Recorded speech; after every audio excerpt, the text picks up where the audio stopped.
Olá, olá! Saudações! Sejam bem-vindos para mais uma edição aqui no Boa Tarde Produtor, na sua Rio Verde FM 100,9, a rádio do agro. Hoje é sexta-feira e toda sexta-feira você já bem sabe, você já espera por esse momento. É o momento de fazermos o resumo da semana, os highlights, os melhores momentos, os assuntos e convidados que passaram aqui pela nossa bancada durante esta semana. Então fique conosco, temos bastante informação.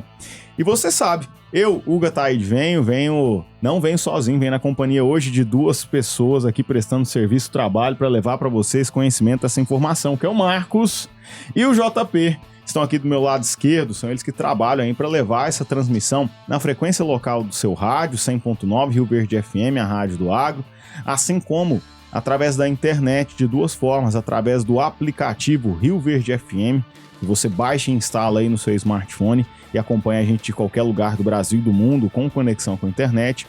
Agora, se você quer, além de nos ouvir, nos ver também com som e imagem de altíssima qualidade, o seu lugar é lá no nosso canal no YouTube. É muito simples, gente. Baixa o aplicativo do YouTube, você já tem, tenho certeza. Clica aí, vai lá na barra de busca, digita Rio Verde FM, não tem erro, o primeiro resultado já tem o nosso canal. Então clica em cima dele e antes de tudo você vai verificar se você está inscrito no nosso canal. Inscreva-se, ative o sininho para não perder nenhuma notificação, nenhuma novidade dos conteúdos que nós preparamos aqui para você na Rio Verde FM, sobretudo no programa Boa Tarde Produtor.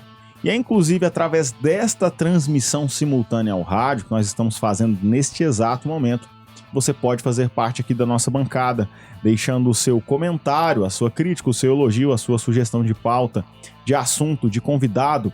Qual é a pessoa que você quer ver aqui na nossa bancada? Qual é o assunto que você quer saber mais aqui no nosso programa? Diz pra gente lá nos comentários. Quer participar através do WhatsApp? Sim, você pode participar, tá liberado, 649-9949-1009. 649-9949-1009. Mande sua mensagem, participe conosco. E aproveita, vai lá no Instagram, a nossa rede social onde nós colocamos os cortes. É por lá que nós colocamos informações rápidas, dinâmicas, na palma da tua mão, que você vai conseguir implementar no seu dia a dia de maneira muito simples. @rioverde.fm, @rioverde.fm lá no Instagram. Siga lá. E aproveita que vai estar no Instagram, siga também os apresentadores do Boa Tarde Produtor, @Hugo Ataíde CFP, assim como @Dias Dares, ela que eu quero dar uma saudação muito especial aqui nessa edição de sexta-feira do Boa Tarde Produtor. Dares, seja bem-vinda, minha amiga. Oi, Hugo, boa tarde pra você. Seja bem-vindo também, né? Dupla dinâmica, dupla de dois, é dupla isso? Dupla de dois. No Goiás não podia ser diferente, né? Faltou só a viola pra virar uma dupla sertaneja. Hugo e Dares. Hugo e Dares. Boa. Hugo Ataíde e Dares Dias. Nossa, começou a soar melhor. Vamos lapidar isso aí. Vamos pensar sobre o assunto. Vamos pensar. João Pedro, Marcos, muito obrigada pelo auxílio de vocês todos os dias de segunda a sexta-feira. E uma boa tarde para você que nos acompanha na frequência 100.9, que nos acompanha através do nosso aplicativo e também através do nosso canal no YouTube. Saiba que você é muito bem-vindo e aqui no Boa Tarde Produtor você tem vez e também tem voz. Qual que é o conteúdo que você quer ver conosco? O que te interessa? Qual que é a sua dúvida? Você quer entender sobre qual assunto? Nós estamos aqui à sua disposição. O nosso telefone para contato é o 649-9949-1009. Muito bem, Dares. Olha, vamos começar falando da segunda-feira, né? Porque cevada brasileira caminha para uma safra recorde impulsionada por manejo eficiente. Esse foi o nosso tema em pauta do início da semana, quando nós recebemos Alessandro Pagnoncelli, ele que é engenheiro agrônomo e gerente comercial distrital da Yara, né, Dares? Isso mesmo, Hugo. Nós falamos sobre a cevada, uma cultura estratégica para o agronegócio brasileiro, com grande importância tanto no campo quanto na indústria. Além de ser base para a produção de malte, essencial, né, na fabricação de cervejas e uísques, a cevada também vem ganhando espaço na alimentação humana e também na alimentação animal. Vamos conferir um trecho deste programa. Perfeito, Alessandro. Vamos então iniciar de fato ali na pauta do programa, né, que é o cenário da cevada no Brasil e essa relevância econômica que ela pode apresentar, né? Vamos contextualizar então a cultura, a área plantada, a safra, a importância para o produtor e também para o mercado. vamos começar do básico, o óbvio que precisa ser dito. A gente tem essa premissa aqui no programa. O que é a cevada, Alessandro? Para que ela serve? Por que a cevada vem ganhando força no sistema produtivo aqui no Brasil? A cevada ela é um cereal de inverno, né? Ela é utilizada hoje para a produção, né, de malte, né, que é uma matéria-prima para produção de cevada, de cerveja, desculpe. E ela também é utilizada também para indústria de alimentos, e ela vem ganhando espaço nesse segmento, nesse mercado, né? E também para a produção de rações. Ela vem ganhando tanto destaque, né? Porque a gente tem visto um aumento muito forte no desenvolvimento de genéticas, no desenvolvimento e conhecimento de manejos e também na estruturação da cadeia produtiva. Perfeito, Alessandro. Explica pra gente um pouquinho por que o Paraná hoje é referência na produção de cevada e quais são os fatores que explicam esse destaque na plantação no estado do Paraná. Dares, o Paraná ele vem, para começar a resposta, assim, uma projeção bem bacana que a gente tem visto um crescimento exponencial da cultura, né? Um crescimento que traz para a gente, né, que remete, né, ao nível de investimento que está tendo sobre essa cultura na região, principalmente nas regiões altas, que se dá sul do Paraná, Guarapuava e Campos Gerais. Então, a gente sai hoje, né, de uma produção de quase, né, uma expectativa de quase 450 mil toneladas no Paraná. Então, essa produção se dá por avanço no manejo, genética, né? A gente tem visto um melhoramento genético muito atuante nesse setor e também a estrutura que está sendo formada, né, da comercialização desse malte. Então a gente pode ver toda essa estrutura garantindo para o produtor uma excelente opção de inverno. E aí esse aumento que a gente vê. E a gente está falando hoje mais ou menos de 100 mil hectares plantados no Paraná. Alessandro, perfeito. Você já mencionou aí algumas questões que justificam esse impulsionamento desse crescimento aí na cultura da cevada, mas estamos diante de um momento, Alessandro, você bem sabe disso, né, que a gente está batendo aí um recorde, né, uma safra que é histórica. Existe algum tipo de incentivo também que justifique isso para o produtor falar, não, faz muito sentido eu investir aqui na cultura da cevada por esse e esse motivo? Tem alguma coisa específica assim? Sim.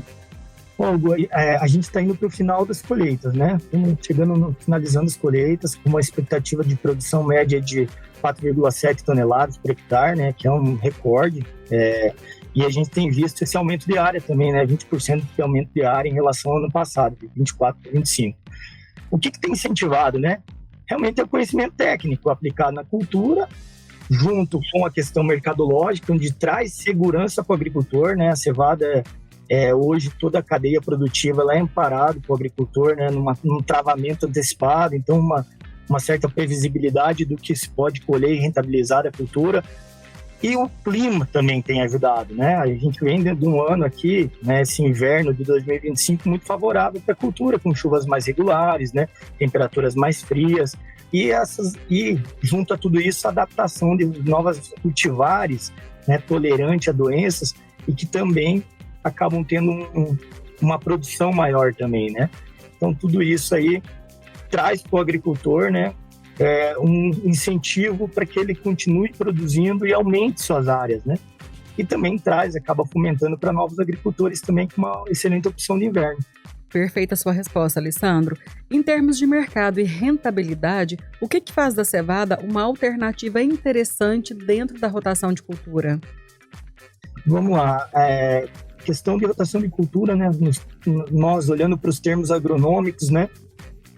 A gente fala para essa região mais fria, né? Nós temos duas opções de cultivos que são comercializados, como o trigo e a cevada. E temos algumas coberturas de inverno, né?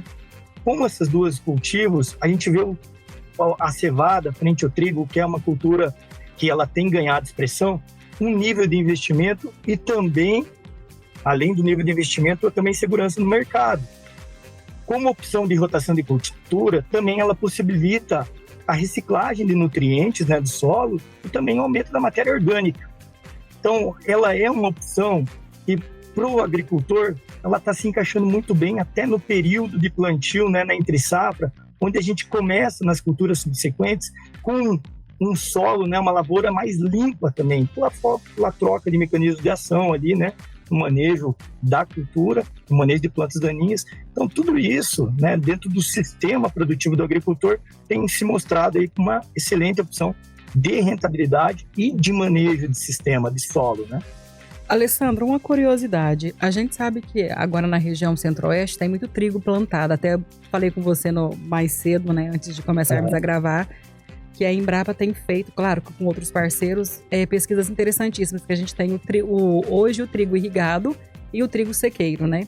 Existe possibilidade dessa cevada vir para cá também, ser plantada aqui no centro-oeste? Eu acredito que sim, tá?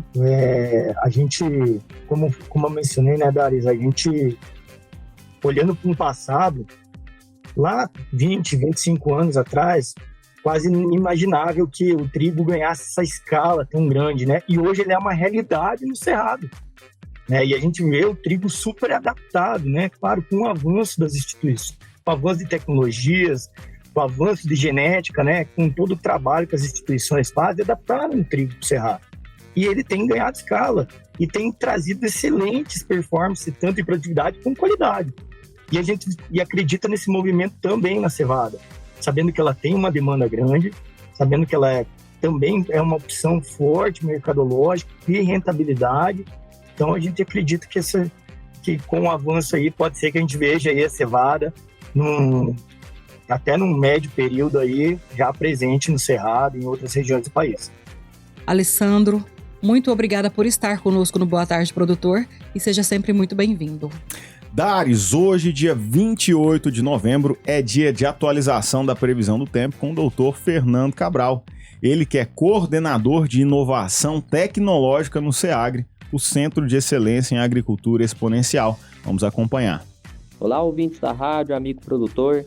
Eu me chamo Fernando Cabral, sou pesquisador no SEAGRE, do Centro de Excelência em Agricultura Exponencial, e trago para vocês a previsão do tempo para esse nosso fechamento da semana aqui no sudoeste do estado de Goiás. Bom, pessoal, as condições meteorológicas, principalmente relacionadas à precipitação, elas não têm sido favoráveis ao longo dessa safra como um todo. Apesar da previsão inicial indicar uma safra com boas precipitações, principalmente a partir da segunda metade de outubro, isso não veio acontecer. Nós temos situações bem agravantes a centro-norte do estado, muitos municípios com grande parte da área que ainda não semeou a cultura da soja, o que vai impactar diretamente na primeira safra e também na segunda safra dessas regiões. Já para o sul e sudoeste do estado de Goiás, praticamente as lavouras estão semeadas, porém sofrendo aí com um déficit hídrico em quase a sua totalidade, devido a esse baixo acumulado de chuva. A safra atual tem uns 30 primeiros piores dias de acumulado de chuva quando comparada às últimas 3 safras. Quando a gente analisa os 60 primeiros dias, ela fica aí como segunda safra com os piores acumulados. Isso decorre porque no período atual, nos últimos dias, a gente tem tido precipitações, mas que continuam a acontecer de forma localizada e com a ocorrência de eventos extremos. Altos volumes em curto espaço de tempo e inclusive a ocorrência de granidos, que veio fazer aí com que a gente tivesse perdas de lavoura. E não só recentemente, desde outubro a gente já teve essa ocorrência, né? Lavouras aí foram perdidas, teve que se executar o replantio e agora mais recentemente o produtor, né, que teve essas lavouras atingidas, fica aí também na dúvida se vai compensar esse replantio ou não. Bom, essa é a situação atual. O que a gente tem para fechamento da semana? As chuvas devem continuar isoladas, podendo acontecer eventos locais extremos. Então a gente tem que ficar atento quanto a isso. Mas elas continuam muito isoladas e escassas, e aí por isso as temperaturas se elevam. Não há onda de calor, mas as temperaturas se elevam. Há a previsão, né, e aí já sendo um ponto positivo para a semana que vem, no retorno das chuvas para a região, principalmente na transição do dia 1 para o dia 2, segunda para terça-feira, com chuvas abrangentes na região. Mas até lá, até o nosso final da semana, devemos continuar com essa restrição hídrica, ocorrendo chuvas apenas locais devido às condições favoráveis locais e pode ter eventos extremos novamente. Então devemos ficar atentos a isso. Isso decorre principalmente em virtude da chegada de uma frente fria para a região, tá bom? Então um grande abraço a todos e até mais. Doutor Fernando Cabral, obrigado pelas informações e pela parceria aqui com o Boa Tarde Produtor. Ô produtor, eu tenho uma novidade daquelas que dá orgulho de contar, viu? A Carpal New Holland está de casa nova aqui em Rio Verde. Uma loja totalmente repaginada, com mais espaço, mais conforto e a mesma dedicação de sempre para te atender do jeito que o campo merece. Muito em breve, você vai encontrar uma estrutura moderna, com tecnologia de ponta e um time preparado para estar ao seu lado em cada safra, como sempre foi. É mais uma prova de que a Carpal cresce junto com quem faz o campo acontecer. Carpal New Holland, novas safras, mesmo cuidado. Nós vamos para um rápido intervalo comercial aqui nessa edição do Boa Tarde Produtor. Daqui a pouquinho retornamos, fique conosco. Estamos de volta para mais um bloco aqui nesta edição do Boa Tarde Produtor na sua Rio Verde FM 100,9, a rádio do agro. Hoje é sexta-feira, estamos repercutindo para você o resumo da semana, os highlights, os melhores momentos dos assuntos e convidados que passaram aqui pela nossa bancada durante esta semana. Eu tenho um recado muito importante para você aqui, ó. Final de ano chegando e a gente se solidariza, né, com esse clima natalino. Então participe da campanha Pedido do Bem, Pede o Menu. Quanto mais você pede, mais a gente doa nesse Natal. Cestas básicas serão arrecadadas e entregues pelo Rotary Club de Rio Verde e também pela Casa da Amizade a famílias carentes. É um apoio da Rádio 96 FM e da Rádio Rio Verde FM da organização Júlio Caparelli. Então participe, baixe o aplicativo Pede o Menu, faça seu pedido por lá, que essas cestas básicas serão arrecadadas e entregues às famílias e pessoas que precisam. Vamos dar continuidade aqui ao nosso resumo da semana, né? Vamos falar da terça-feira. O futuro do agro tem voz de mulher? Essa foi uma pergunta, né? O tema do nosso bate-papo com Josiane Arantes, psicóloga, mestre em educação e especialista em desenvolvimento humano para o agronegócio. Uma conversa profunda, necessária e extremamente atual sobre a liderança feminina, cultura organizacional e os desafios e avanços das mulheres no campo. Hugo, é isso mesmo. É um tema de altíssima relevância no cenário brasileiro, porque mostra a transformação real de um setor historicamente masculino. A presença feminina no agronegócio vem crescendo de forma consistente, impulsionando inovação, sustentabilidade e novos modelos de gestão. Vamos ao resumo deste programa. E dando continuidade aqui ao nosso assunto, né, vamos falar agora sobre dados, desafios e barreiras. Josi, na sua pesquisa, quais são os principais efeitos psicossociais que você identificou como barreiras na trajetória dessas mulheres? É o medo do fracasso, a negligência, preconceito de gênero, assédio, subestimação, desigualdade salarial? Eu sei que algumas pontas a gente já comentou no primeiro bloco, mas majoritariamente, o que você tem percebido? Desigualdade salarial, disparadamente, assédio de todas as formas, presentes nessa história, nessa trajetória, estereótipos de gênero, isso é coisa de mulher, isso é coisa de homem, não, você nesse lugar aqui não vai dar muito certo, né? Eu sei que isso é um tabu no agro, tá? Eu sei que é um tema, como eu disse, é um tema quente e é um tema desconfortável, mas é um tema real,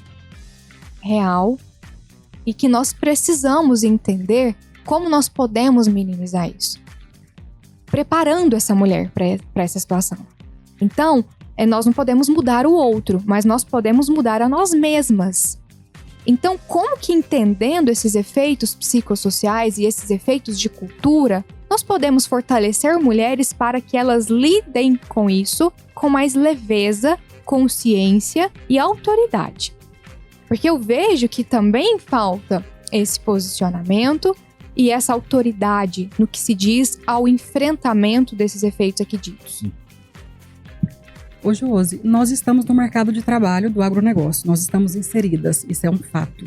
Estamos equilibrados, digamos assim, né? A aceitação feminina é muito grande, nós estamos rompendo barreiras, estamos adentrando. Porém, quando se fala de gestão, é discrepante a quantidade de gestores e de gestoras. tem muita diferença. Apesar de que a mulher gere com mais perspicácia, digamos assim, em algumas situações, né? E como que você interpreta ou vai interpretar essa questão dentro da sua pesquisa, da sua linha de pesquisa? Uma das críticas ou observações que eu trago ali é o seguinte, até uma curiosidade, quando a gente olha para os dados do CAGED do último ano, o mercado em geral está relativamente equiparado em participação de homens e mulheres. Quando eu olho para a gestão de mulheres e de homens no mercado em geral, isso cai 20%. Quando eu olho para o agro, eu tenho 20% só, não chega a 20% de participação de mulheres na liderança. Ah, Josi, mas será que é por conta de gênero? Será que isso não é uma questão de meritocracia? Eu devolvo a pergunta, será? Né? Porque quando a gente olha a história de algumas mulheres, a gente enxerga o seguinte, até na própria sucessão familiar. Eu já pude mentorar e acompanhar a história de mulheres que gostariam de estar sendo a sucessora, estudaram, mas que não conseguiram, ou que conseguiram de uma forma limitada. Então, na pesquisa, eu vou entender as características e o que leva a essas limitações, né? Trazendo, então, um pouco mais de clareza e de apoio para que a gente consiga mudar essa situação. Eu sou muito otimista, tá, Dares? Eu acredito que a gente tem conseguido muito espaço, muito. Como você trouxe dados aí no início, a gente vem crescendo disparadamente em posições estratégicas. Eu me sinto muito orgulhosa de poder fazer parte da gestão do agro. Considero a minha carreira uma carreira de superação e de desenvolvimento, mas eu acho que não é muito só por esse caminho. É sobre as mulheres estarem nessa posição, mas o que elas tiveram que passar para estarem ali. É o como isso aconteceu. É o que eu tive que ouvir numa reunião geral. O que eu fui subestimada, né? Então, acho que o caminho é muito mais de entender o como isso acontece. E você acha que essa mudança na cultura organizacional, ela pode influenciar ali na ascensão feminina nesse cenário? Totalmente. A gente tem políticas de diversidade que já vem trazendo muitas expectativas positivas sobre isso. As políticas de ESG, que trazem muito sobre a presença feminina. As empresas que querem ter um selo de Great Place to Work, elas precisam ter uma participação feminina. E aqui também eu quero fazer um adendo.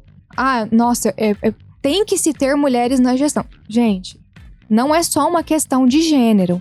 Eu falo de performance, de competência. Nós precisamos ter pessoas competentes na gestão. Não nós precisamos ter mulheres na gestão, não. Nós precisamos ter mulheres competentes. É voz, é dar vez a essas mulheres para que elas consigam chegar cada vez mais nessa posição e para que o desenvolvimento dessas posições sejam pelo menos mais leve, tá? E quando se fala dessa questão da cultura, Hugo, a cultura, ela dita tudo na empresa, absolutamente tudo. O que eu posso, o que eu não posso, o que eu devo, o que eu não devo. Plano de carreira, plano de cargos e salários, políticas de engajamento, políticas de clima. Então, uma empresa, para que ela não seja refém do fator diversidade, ela precisa ter uma cultura que promova isso com excelência. Então, na verdade, eu posso até te dizer que a única forma, ou a principal forma de solucionar isso dentro de um negócio é ter uma cultura sólida. Josi, perfeita a sua colocação. Falando um pouco de trajetória de mulheres que você acompanha.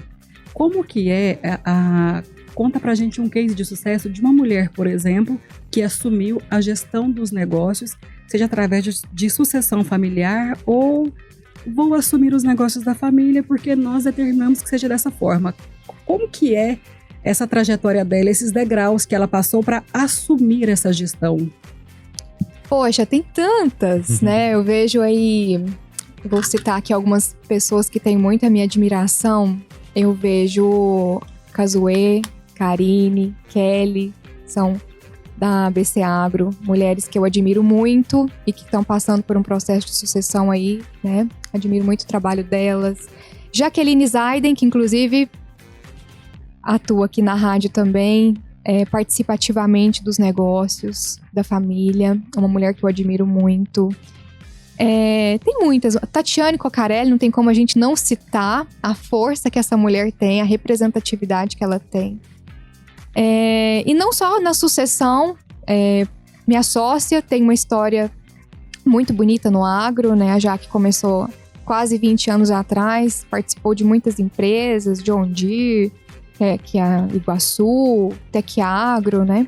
Então eu vejo muitas mulheres de sucesso aí que conseguiram crescer, se empoderar, assumir seus lugares de potência e entregar resultados fenomenais, tanto ao negócio quanto ao mercado. Pois é, isso se chama equidade, né? Equidade. Equidade é a palavra. Exatamente.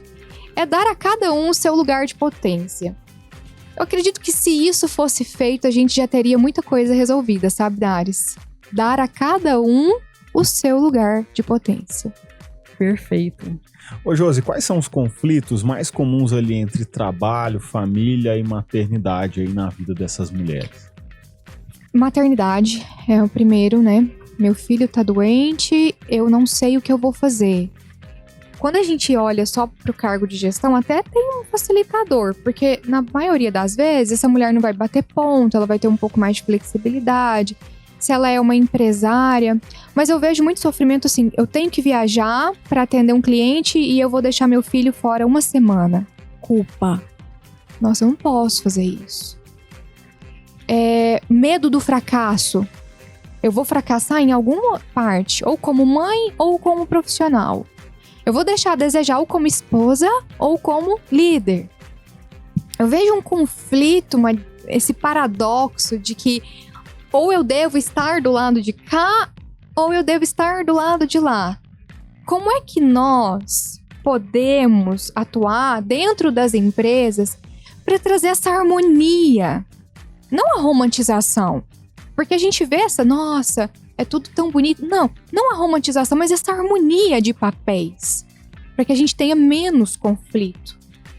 Mas olhando para o seu papel enquanto gestora e também psicóloga, quando você escuta a culpa de A, B ou C, como é que você trata isso dentro da sua mentoria? Lá na mentoria, eu trabalho muito a aceitação. A mulher, em sua maioria, ela se cobra ao extremo, o perfeccionismo. Eu não posso fracassar. Eu tenho que equilibrar os pratos perfeitamente. Então, se o meu filho está doente, eu não o acompanhei. Peraí, vamos lá, nós duas aqui, olha nos meus olhos. Você está dando o seu melhor nas condições que você tem. Porque, ao mesmo tempo, você não quer ser um exemplo de sucesso e de performance para o seu filho? Você não quer dar a ele um futuro melhor? Não é uma relação de si, então. Isso, logo aquilo. É sobre dar o seu melhor nas condições que você tem. É sobre entender aquilo que você consegue no momento. Minha mãe diz um ditado que eu acredito muito. O filho é da mãe. Tem gente que pensa o contrário. Mas por isso que eu acredito que, olhando para a maternidade em específico, tenha muito isso. Mas se eu não olho para a mulher mãe, só para a mulher esposa. Nossa, minha casa tá bagunçada, eu não tô conseguindo cozinhar em casa, eu não tô conseguindo cuidar de tudo a tempo e a hora. Peraí, vem cá, você realmente tem que dar conta de tudo? Desse jeito? Josiane Arantes, seja muito bem-vinda ao nosso Boa Tarde Produtor e volte sempre. A gente vai para mais um intervalo e voltamos em seguida. Continue conosco. Estamos de volta para mais um bloco nessa edição do Boa Tarde Produtor na sua Rio Verde FM 100,9, a rádio do agro. Hoje é sexta-feira e estamos repercutindo para você o resumo da semana, os highlights, os melhores momentos dos assuntos e convidados que passaram aqui pela nossa bancada durante esta semana. E dando continuidade, na quarta-feira nós recebemos Leonardo Machado, ele que é gerente técnico do IFAG, o Instituto para o Fortalecimento da Agropecuária de Goiás, o Dr. Fernando Cabral, coordenador de inovação tecnológica no SEAGRO, nosso parceiro, você já conhece, e o Dr. Ángel Domingues Choverti, professor da UFG e pesquisador no SEAGRE. O tema em pauta foi Safra 2025-26 em Goiás, panorama agroclimático e impactos na segunda safra, né, Dares? Exatamente, Hugo. Nós falamos sobre a safra 25-26 no estado de Goiás. Falamos sobre clima, atraso no plantio e como que as decisões tomadas agora, neste momento, impactam diretamente a produtividade, a logística e toda a segunda safra. A janela de plantio da soja, ela define a viabilidade do milho segunda safra e qualquer atraso reduz a área e também a produtividade. Vamos acompanhar o resumo deste bate-papo, que, no meu ponto de vista, foi um bate-papo de milhões. Dr. Fernando Cabral, para a gente começar o nosso assunto, o nosso bate-papo, fala para a gente o que aconteceu no dia 24 de novembro, segunda-feira. Rio Verde passou por uma situação aí um pouco tensa, né, relacionado aí às questões de tempo. Até depois eu vou passar pro Angel poder caracterizar melhor o que aconteceu, né, do ponto de vista meteorológico. Mas o que eu destaco aqui, o primeiro ponto é o seguinte: foi um evento que, primeiro ponto, ele não é possível ser previsto nas previsões de tempo, né, que nós temos lá, aquela previsão diária, aquela previsão semanal. Não é possível. O máximo que a gente indica e que qualquer órgão indica nessas previsões olha, é uma semana que pode vir a ocorrer eventos intensos ou extremos, seja o nome que der, de chuva, de vento, de granizo às vezes, de raios, né? Mas que dia, quando, em qual momento, em qual local, não é possível nesse tipo de modelagem, nesse tipo de previsão. Então, você nunca vai ver ele sendo falado assim com antecedência. Mas e aí então o que a gente faz, né?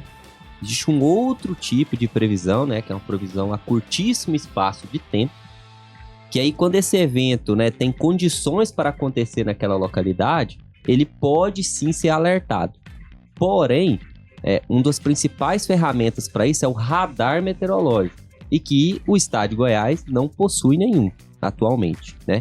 O que dificulta falar se esse evento pode vir a ocorrer. E quando eu falo do curtíssimo espaço de tempo, é minutos, tá? É questão de minutos ou no máximo hora. Eu vou dar um exemplo aqui antes de passar pro Henry para ele poder complementar. Não sei se todo mundo assistiu, mas mais quem gosta de futebol, mas teve um Mundial de Clubes esse ano, né? Sim. E no momento que ele estava ocorrendo, em alguns estados lá nos Estados Unidos, né? Estavam acontecendo alguns eventos de tempestade, de chuva, né? Então, eles tinham a previsão que eles poderiam acontecer, mas o evento ocorria normal, porque não saberia se era lá naquela localidade.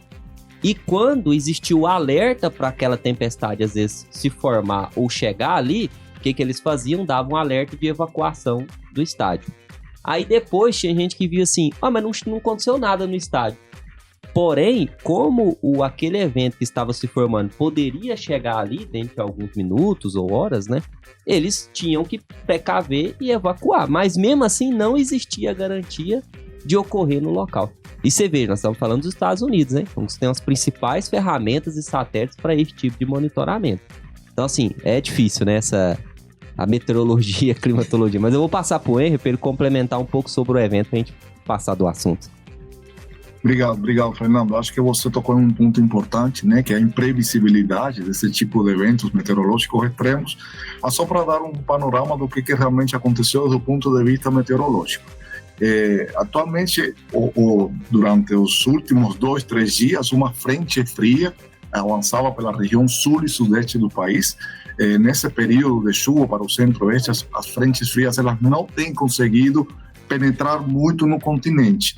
Então, elas têm provocado muita precipitação no sudeste e essa chuva não tem ocorrido aqui na região centro-oeste, mas especificamente no sudoeste do estado de Goiás, com maior intensidade. Mas, especificamente no dia de ontem, a frente fria favoreceu a entrada de umidade para a região.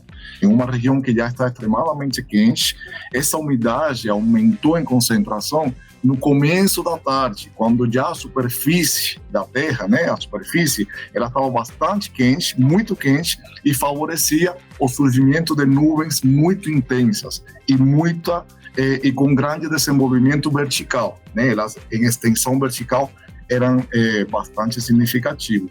Isso favoreceu o surgimento de um núcleo de tempestade muito intenso que alcançou grau de maturidade bem próximo do extremo noroeste da cidade de Rio Verde. E aí eu estou falando da mancha urbana da região de Rio Verde.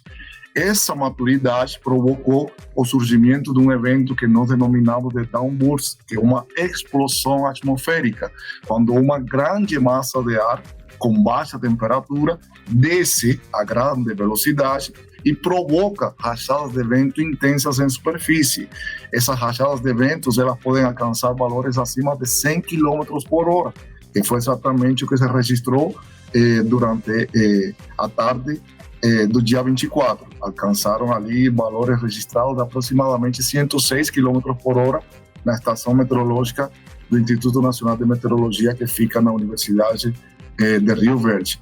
Então, essa foi a situação que provocou esses estragos na cidade. Mencionar, né, que eu acho que é importante também, que não é um evento atípico para o período.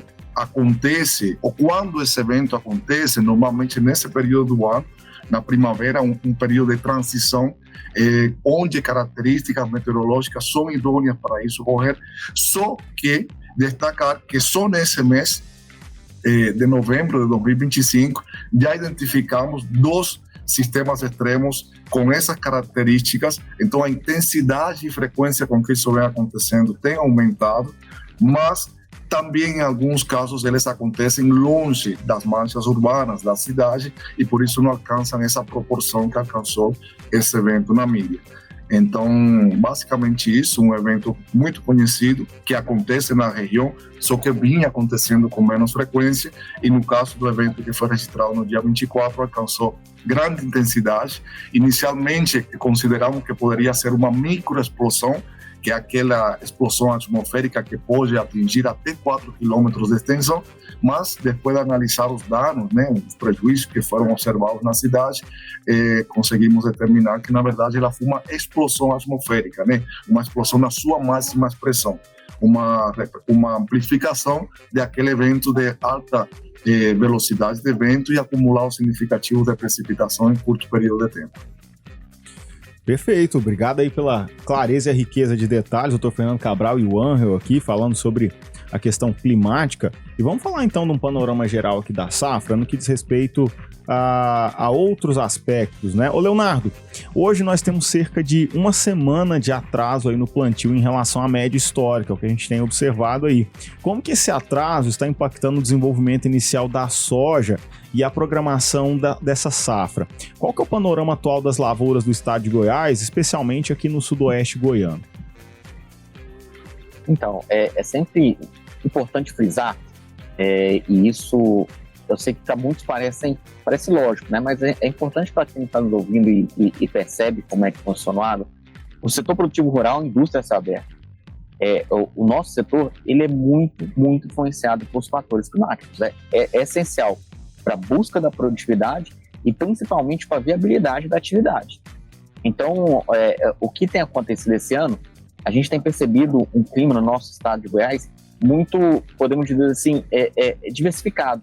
A gente tem algumas regiões, algumas partes de regiões onde que as chuvas favorecem o desenvolvimento da lavoura, onde que a chuva permitiu o plantio feito de forma eficiente, só que a grande maioria sofre com uma condição de chuvas bem dispersas, sofre com condições de altas temperaturas, o que impactou diretamente na evolução do plantio. Então, nós aqui no IPAGRE, a gente tem considerado que o plantio no nosso estado tem atrasado em torno de uma semana em relação à média histórica e até 2 semanas em relação à safra passada, que já foi plantada com atraso. E isso, para a soja, pode ser um impacto mais reduzido, apesar de que a partir do momento que a gente aproxima de dezembro, também a janela se fecha para a soja. Só que a gente tem um impacto no plantio da safrinha. A gente percebe que o milho, que ele é muito mais dependente de condições climáticas do que as outras opções, ele precisa ser plantado até pelo menos dia 20 de fevereiro para ter uma garantia de que ele vai ter boas condições de produtividade. E isso a gente percebe que possivelmente não vai ser possível em grande parte das regiões do estado. Hoje, como é que a gente avalia? Praticamente no sudoeste do estado, todas as lavouras de soja já foram semeadas, né? A gente tem alguns casos pontuais que ainda avançam. Na região sul e na região leste, o plantio ainda tem um caminho, está na reta final, mas ainda o percentual que precisa ser plantado. E na região norte e Vale do Araguaia, que é uma região que o plantio já é feito mais tardiamente, a gente ainda tem um percentual grande a ser semeado.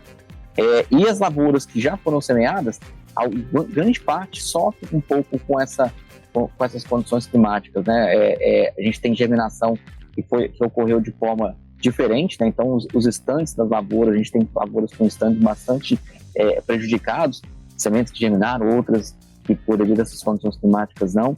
Então é um início de safra bastante complicado, impactado diretamente por todas essas chuvas que demoraram a chegar e quando chegaram não se firmaram.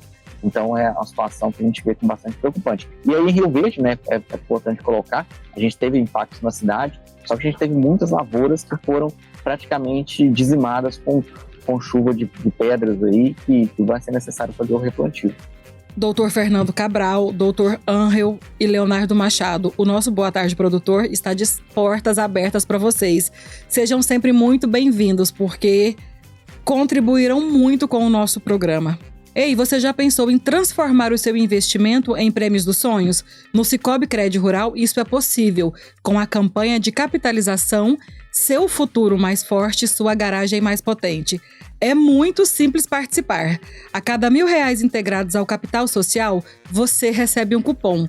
E a cada R$10.000, um cupom extra. E os prêmios?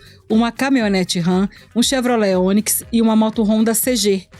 A campanha, ela começou no dia 30 de junho e vai até o dia 9 de abril de 2026. O sorteio, ele acontece no dia 10 de abril, durante a Tecnoshow. E o melhor, pessoas físicas e jurídicas podem participar.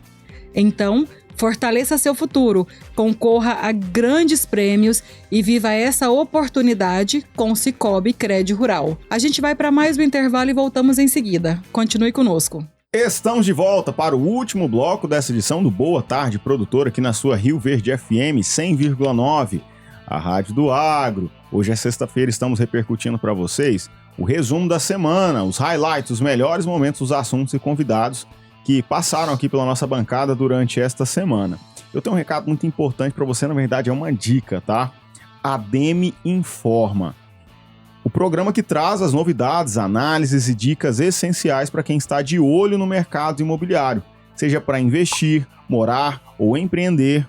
Aqui você fica por dentro das tendências, oportunidades e tudo o que move o setor imobiliário. Então anote na sua agenda o seu compromisso de todo sábado, hein? ADEME Informa, o seu programa sobre mercado imobiliário, tendências e oportunidades na Rio Verde FM 100,9 a partir das 11 da manhã, das 11 ao meio-dia, todos os sábados. Tá dado o recado, Dares? Vamos dar continuidade aqui ao nosso resumo da semana. E antes disso, tem participação aí, né? Temos sim, Hugo. Vamos ouvir o comentário de Enio Fernandes, porque todos os dias de segunda a sexta-feira ele traz uma análise com um olhar crítico diferenciado sobre nosso agronegócio. Caríssimas, vamos adentrar num assunto muito delicado hoje, né? Vamos olhar para 2026. Para a gente entender a situação, a gente tem que dar uma olhadinha para trás. Como é que foi o ano de 2025 que está finalizando agora? As produtividades médias dos produtores no Brasil foram fantásticas, as maiores produtividades da história, tanto soja quanto milho. Mesmo assim, mesmo nesse cenário, caríssimas, grande parte dos produtores com enorme dificuldade para pagar os seus débitos. Quando eu falo grande parte, é a grande parte mesmo, a grande maioria dos produtores. Quando olhamos para 2026, a situação é mais delicada ainda. Caríssimas, está muito no início ainda, nem terminando de plantar. O Brasil já plantou 80% da sua soja. Mas o que nós estamos vendo nos traz muita preocupação. Rio Grande do Sul, Paraná, muita chuva, desviação de nutrientes, ou seja, nutrientes saindo da região da raiz onde ela consegue capturar, dias nublados podem comprometer um pouco a produtividade. No Cerrado, nós temos pouca pluviometria, e essa pouca pluviometria também dificultando produtividades muito elevadas, ou seja, ao que tudo indica, não teremos as produtividades que tivemos no ano passado. Mas isso não é o grande problema. O grande problema é o grau de endividamento dos produtores e a taxa de juros que esses produtores estão pagando para tocar, para se manter na atividade, para custear sua atividade. Não falo nem em investimentos. Senhoras e senhores, infelizmente, após a colheita do ano de 2026, muitos produtores vão sair da atividade. não quer dizer que vai parar de plantar em 2026. É que o grau de endividamento, o grau de risco, o grau de exposição dele está tão elevado que ele sim vai conseguir plantar mais 1, 2 anos, mas ele já saiu da atividade. Ele vai consumir um pouco de reserva que ele ainda tem e no final das contas ele vai entregar sua propriedade para outro produtor trocar, para outro produtor que esteja mais saudável financeiramente exercer a sua atividade. E ninguém está imune, ninguém tem certeza de quem vai ficar nesse cenário. Nós temos chuva na colheita, seca no plantio, nós temos daqui até a colheita de 2026 muita coisa para acontecer. Todos estão com risco, um com os maiores graus de risco, outro com menores graus de risco. Mas no final do dia a situação é muito delicada. Nós vamos ter uma grande consolidação no agro, vários saindo, alguns poucos pegando essas oportunidades em todas as regiões do Brasil. Nós vamos ver isso. Anotem e vamos checar lá na frente. Enio Fernandes, Terra Agronegócios. Obrigado. Enio Fernandes, muito obrigada por estar conosco de segunda a sexta-feira e te aguardamos na próxima segunda. Enio, nosso parceiro, obrigado aí por contribuir sempre com Boa Tarde, Produtor, com um comentário que engrandece e enriquece o nosso conteúdo aqui. Dando continuidade agora de fato, né, o nosso resumo da semana, as pragas iniciais da soja podem comprometer todo o potencial da lavoura? Esse foi o nosso tema e quem conversou com a gente foi Diego Tolentino, ontem, né, na quinta-feira. Ele que é engenheiro agrônomo e pesquisador do Centro Tecnológico comigo, né, Daris? Exatamente, Hugo. E o campo não para. Estamos no coração da safra de verão, um período cheio de expectativas, mas também repleto de desafios. Neste ano, especialmente, as intempéries climáticas e os veranicos têm acendido um alerta, né? Um sinal vermelho aqui em toda a nossa região. Vamos acompanhar o resumo deste programa. Daris, dando continuidade aqui então ao nosso assunto com o Dr. Diego Tolentino, vamos falar sobre estratégias de manejo e também a conexão com essa segunda safra, que a gente quer saber. Você destaca alertas importantes, né, Dr. Diego? O vínculo entre o manejo da soja e o risco para o milho safrinha segunda safra, especialmente o milho tiguera e a cigarrinha do milho. Por que essa relação? Pois é, a gente está falando aqui de pragas iniciais da soja, né? O que tem a ver o milho tiguera com a cigarrinha do milho? Então, quando a gente vem trazer esse assunto, a gente gosta de sempre relembrar desse ponto, que é um ponto importantíssimo, porque é o momento que a gente tem para fazer o manejo desse milho tiguera. E qual que é a importância de fazer o manejo desse milho tiguera? Então, o milho tiguera, além dele ser considerado uma planta daninha na cultura da soja, porque vai estar competindo ali por água, luz, nutrientes. Além disso, ele é o principal responsável por multiplicação da cigarrinha do milho. Então, a cigarrinha do milho, atualmente, ela é a principal praga da cultura do milho. Ela transmite o complexo de enfesamento, que dependendo se a pressão de cigarrinha é muito alta no início do desenvolvimento do milho, quando ele está mais sensível, quando ele é contaminado com essas doenças que a cigarrinha transmite bem no início, esses prejuízos vão ser muito severos lá na fase reprodutiva. E dentro do nosso sistema agrícola, então, a gente vai ter a soja e pouca parte de milho verão, milho silagem, e tem o milho tiguera no meio da soja. E a cigarrinha ela só se multiplica em plantas de milho. As outras plantas gramíneas, elas servem como alimento, então serve como ponte verde. Ela sobrevive, mas ela não tem aumento de população nessas outras plantas. Ela chega a ovipositar, a ninfa nasce ali, só que ela não completa o seu ciclo de vida, então não tem aumento de população. Mas no milho, aí a população aumenta e ela tem um potencial de se multiplicar muito intenso. Então a gente tem grandes áreas de soja e dentro dessa área de soja muito milho tiguera. Então quando o produtor não faz isso de forma regional, esse manejo do milho tiguera de forma regional, naquela região a população de cigarrinhas pode ser que esteja muito alta no final da colheita da soja e início da semeadura do milho, que é quando é a fase mais crítica. E se essa população está alta na região, não adianta o produtor cuidar só da lavoura dele, porque ela migra. Então ela migra muito facilmente a longas distâncias. A cigarrinha do milho, na literatura tem registrado dela na busca do deslocamento ativo, né, em busca do hospedeiro, facilmente 20 km de raio. 20? Isso de forma ativa, né, buscando um hospedeiro. Agora, se for passiva, que ela entra nas correntes de ar aleatória, que tem a velocidade do vento é maior do que a velocidade do voo dela, aí são milhares de quilômetros. E quando a gente tem essa situação, é muita cigarrinha naquela região. O produtor ele aplica ali, tem produtos eficientes, só que 2-3 dias já tem novas cigarrinhas adultas chegando ali, elas já passaram por esse período de contaminação lá no milho tiguera, na soja, ela adquiriu essas doenças. É como se fosse, vamos fazer uma analogia aqui, o mosquito da dengue, né? Pica uma pessoa que está com o vírus e transmite para uma pessoa sadia, da mesma forma. Então ela vai transmitir essas doenças para o milho novinho lá, que vai ser muito mais prejudicado. E a gente tem esse prejuízo que a gente já sabe. Então o momento da gente manejar as pragas iniciais da soja e manejar o milho tiguera já pensando na safrinha, segunda safra, que a gente fazendo também uma contextualização, né? A gente teve atraso na semeadura da soja, então a gente vai ter atraso, uma janela reduzida da semeadura do milho. A gente pode já ter um milho com um potencial produtivo menor. Se a gente já tiver cigarrinha associada a isso, vai ser muito complicado a gente ter altas produtividades. E também, já interligando os assuntos, a gente teve comentários hoje da participação que o preço tá bom, né, do milho, a tendência pode ser que aumente, então o produtor vai acabar plantando milho, mesmo a gente talvez tendo outras opções como o sorgo, que seria talvez interessante para o final da janela de semeadura do milho. É uma cultura interessante. O sorgo tem acompanhado os preços também do milho, quando o milho sobe. Mas, enfim, a cultura do produtor ele ainda é mais para o milho. E também, além disso, pode ser que muitos produtores já fecharam a compra dos insumos. Então, é difícil ele mudar o final da semeadura ali para um sorgo. Os que não compraram para toda a área, possivelmente ainda consigam fazer uma parte de sorgo. Mas, enfim, dentro desse contexto de semeadura mais tardia do milho, potencial produtivo menor, se a gente ainda deixar a população de cigarrinha aumentar, aí vai ser muito complicado a gente manejar e ter altas produtividades. Então fica esse alerta também para manejar agora na soja, que é o momento que a gente tem para evitar esse problema depois. Marcos, com certeza essa pergunta que o Hugo fez vale um corte, e essa que eu vou fazer agora também valerá outro corte. Isso que é uma consultoria grátis, Dali?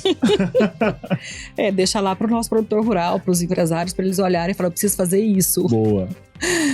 Doutor Diego, a pergunta é o seguinte: nestes momentos de maior pressão no campo, falar sobre pesquisa e papel do agrônomo, do engenheiro agrônomo nas lavouras é essencial, né? É essencial e nesse momento esse ajuste fino entre as duas partes se torna mais importante ainda, né? A gente, na parte de pesquisa, né, de forma geral, não na minha área de atuação, mas quem estuda o clima, né, os pesquisadores do clima, nesse momento, entender o comportamento, as previsões e dar um norte para os engenheiros agrônomos que estão lá na linha de frente é essencial. E mais um pouco especificamente da minha área de atuação, né, a gente entender o comportamento do inseto, como ele se desenvolve, o que vai beneficiar ele, os momentos corretos de fazer as entradas de produtos e, muito importante também, o posicionamento correto de cada produto, cada molécula, doses. Então, esse estudo da pesquisa que a gente faz associando o comportamento da praga com o posicionamento dos produtos serve de base ali para o engenheiro agrônomo ser capacitado, né, pela equipe de pesquisa. No caso, vamos dar o exemplo dentro de casa, né? O pesquisador da Comigo faz o treinamento, passa esse treinamento para o engenheiro agrônomo. Ele vai avaliar, né, vai ver um monitoramento, igual o mencionou ali, que é muito importante. Ele vai monitorar e com as informações que a gente passa para ele, decidir se está no momento certo, se está no momento correto, qual produto que ele tem de opções dentro do que a gente trouxe para ele de bagagem da pesquisa, para ele fazer um posicionamento mais assertivo. E esse posicionamento mais assertivo, então, vai fazer com que o produtor gaste menos insumos, porque ele poderá fazer menos aplicações, porque se ele perder o time, ele vai ter que fazer mais aplicações. E, ao mesmo tempo, vai fazer com que ele não perca produtividade. Então é um ganho duplo, né? Doutor Diego Tolentino, muito obrigada por estar conosco e volte mais vezes. Muito bem, Dares, esse foi o resumo da semana aí, de todos os convidados e temas que passaram aqui pela nossa bancada, os melhores momentos, e a gente está na reta final do Boa Tarde Produtor. Só nos resta agradecer e nos despedirmos nesta sexta-feira. Isso mesmo, Hugo. Primeiramente, a gente agradece, né, todos os nossos convidados da semana, que foram muitos, inclusive alguns remoto. Eu diria que quarta-feira foi um baita de um programa. Sim. Que a gente entendeu muito sobre clima, né? Sim, foi um tema muito abrangente, né? Nós falamos sobre questões climáticas, sobre questões de mercado, porque o clima também influencia em como essa percepção, em como a oferta e a demanda vai estar alocada ali, né? Então foi um tema muito abrangente. Voltaremos mais vezes nesse assunto. Muito obrigada, né, a todo mundo que passou aqui durante a semana.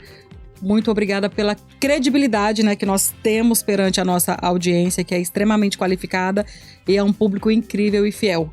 Nós conversamos com vocês todos os dias, das 11h30 ao 12h30.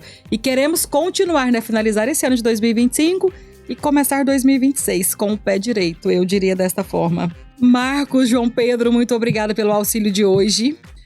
A você, nossa audiência qualificada, muito obrigada por estar conosco de segunda a sexta-feira. Nós contamos com vocês na próxima segunda-feira.